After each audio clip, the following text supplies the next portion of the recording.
ज्येष्ठ कृष्ण गणेश चतुर्थी व्रत कथा शुरू करने जा रहे हैं।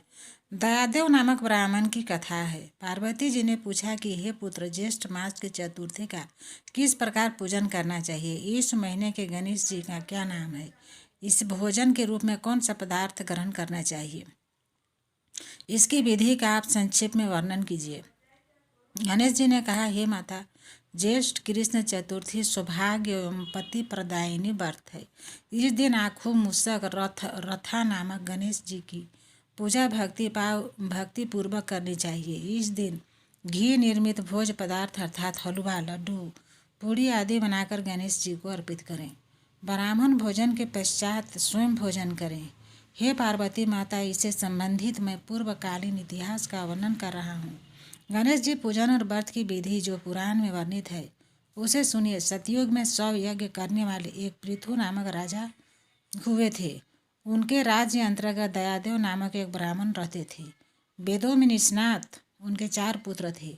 पिता ने अपने पुत्रों का विवाह गृह सूत्र के वैदिक विधान से कर दिया। उन चारों बहुओं में बड़ी बहू अपनी सास से कहने लगी कि सासू जी, मैं बचपन से ही संकटनाशन गणेश चतुर्थी का व्रत करती आई हूँ। मैंने पितृगृह में भी इस शुभदायक व्रत का उपवास करूँगी। अतः हे कल्याणी, आप मुझे यहाँ व्रतानुष्ठान करने, व्रत रहने की अनुमति प्रदान करें। पुत्र वधू की बात सुनकर हम तुम पर प्रसन्न हैं। तुम अपनी इच्छा के अनुकूल मुझसे वरदान प्राप्त कर लो। मैं ब्राह्मण वेशधारी गणेश हूँ और तुम्हारी प्रीति के कारण आया हूँ। ब्राह्मण की बात सुनकर कन्या हाथ जोड़कर निवेदन करने लगी, हे विघ्नेश्वर, यदि आप प्रसन्न हैं तो मुझे मेरे पति के दर्शन करा दीजिए। कन्या की बात सुनकर गणेश जी ने उसे कहा कि ये सुंदर विचार वाली, जो तुम चाहती हो वही होगा। तुम्हारा पति शीघ्र ही आएगा।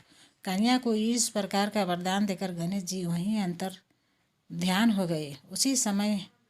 उसी समय की बात है कि सोम शर्मा नामक ब्राह्मण एक वन में से उस द्विज बालक को नगर में लाए। अपने पौत्र को देखकर दयादेव नामक ब्राह्मण बहुत प्रसन्न हुए।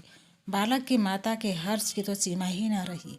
साथ ही संपूर्ण नगरवासी भी परम मोदित हुए। बालक की माता ने पुत्र को छाती से लगा लिया और कहने लगी कि गणेश जी के प्रसाद से ही मैंने खोए हुए पुत्र को प्राप्त किया है। उसे नए वस्त्र आभूषणों से अलंकृत किया।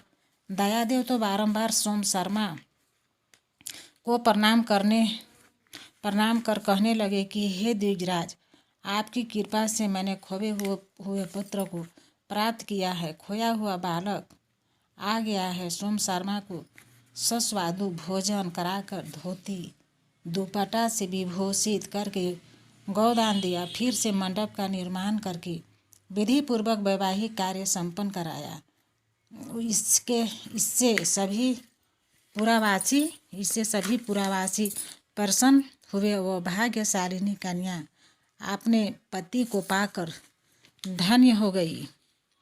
और ज्येष्ठ मास के कृष्ण पक्ष की चतुर्थी मनुष्यों के मनोरथ को पूर्ण करती है। इस दिन नगर नारियों को एकदंत गणेश की पूजा करनी चाहिए। हे देवी, पूर्व कथित रीति से भक्ति पूर्वक जो व्यक्ति इस व्रत एवं पूजन को करेंगे उनकी संपूर्ण इच्छाएं पूरी होगी। श्री कृष्ण जी कहते हैं कि हे राजन, युधिष्ठिर भगवान गणेश जी के व्रत का ऐसा ही महात्म्य है। हे महाराज, अपने शत्रुओं के विनाशार्थ आप भी इस व्रत को अवश्य कीजिए।